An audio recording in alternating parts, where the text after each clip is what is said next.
Thank you very much, Leanne, and thanks for having me. Good morning to you. Good morning to your viewers. Well, I suppose after I read the introduction, it's quite blatant that the slogan, raise your voice, not the sea level, to coastal communities in South Africa is very, very relevant. But just explain to us how relevant it actually is.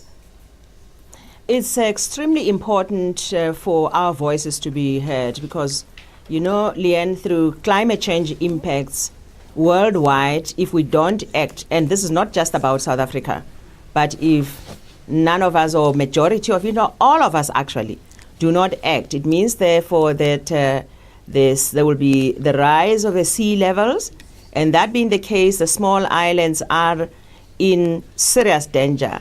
There is already evidence that some of the small islands are beginning to have water emerging, and the submerging underwater, especially during high tides.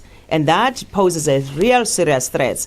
And with South Africa, with us having some over 3,600 coastal line, and with small towns along those coastal lines, we are also becoming gradually vulnerable. So it is quite important for all of us to raise our voice and say to all of us, let's act in accordance to the way we will be able to combat climate change and actually reduce the levels of pollution, the levels of the mitigation scenarios must be implemented by all of us so that we reduce the carbon emissions throughout the world. Now, your department has actually recently published the Integrated Coastal Management Act for public comment.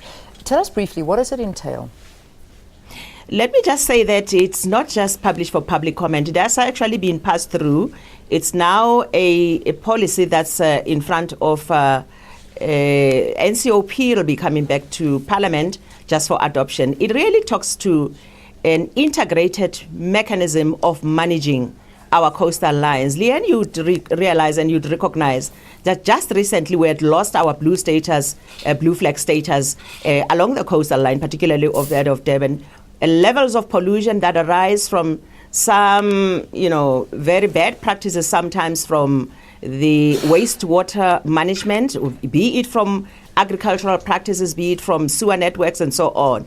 That's really very, very dangerous. And it's important for us to manage these very well, because if we don't, they affect our marine living resources like fish and so on, which also are impacted upon by climate change impacts. And the more we don't have adequate fish as a world and on South African coastal lines, is the more our nations would become vulnerable and therefore food security be threatened. Yeah. We really do not want to see this, and properties could also be affected along the coastal lines, as some of them could actually we could actually experience backwashes and so on. So it's important that we take care of our environment.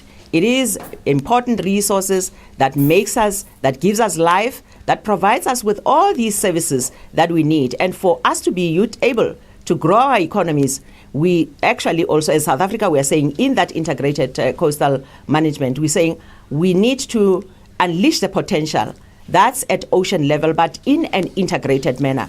Utilize the oceans as services to grow our economy, and the various sectors that can be grown are actually elucidated and spoken about and referred to in that integrated coastal management policy. So we are looking forward to actually utilize that policy in order to develop our oceans and economies in our oceans, but in a sustainable manner. Okay.